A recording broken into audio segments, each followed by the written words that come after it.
sormadın, yüzüme bakmadın. Bilsen nasıl acı çektim kendim, kimse görsün istemedim. Candan seven birini bekledim, sen yoktun ki bu kara günlerde. Başkası vardı gönlümde, gerçekleri gördüm, yeter dedim. Günün bir de yarını var, mutluyduk belki bugüne kadar. Ya sonra ne yaparım senden sonra, acımadan geçer yıllar.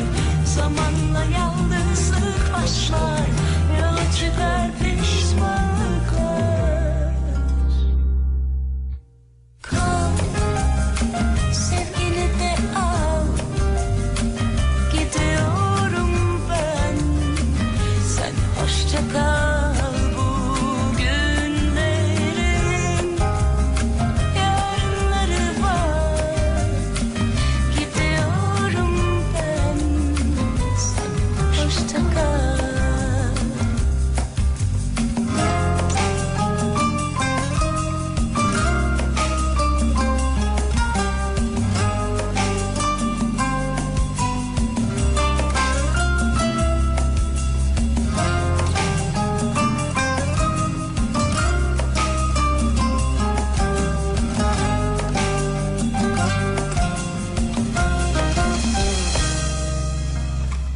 Bilmem nasıl yaşarım ben öyle karşılıksız severken. Kopmalıyız iş işten geçmeden. Alışkanlık betermiş hepsinden. Korkuyorum her biten günde.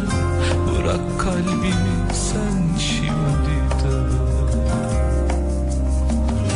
Bugünün bir de yarını var. Mutluyduk belki bugüne kadar. Ya sonra ne yaparım senden sonra, acımadan geçer yıllar. Zamanla yalnızlık başlar, yola çıkar pişmanlıklar.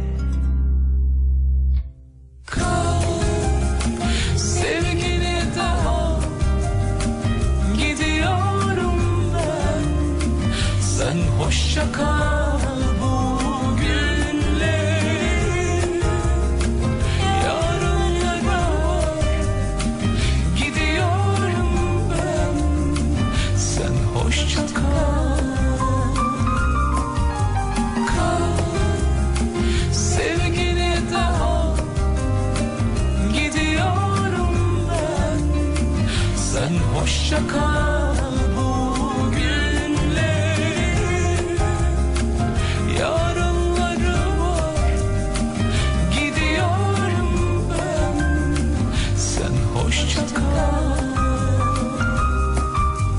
Kal, sevgini de al, gidiyorum ben. Sen hoşça kal bu günlerin, yarınları var. Gidiyorum ben, sen hoşça kal. Kal, sevgini de al, gidiyorum ben. Sen hoşça kal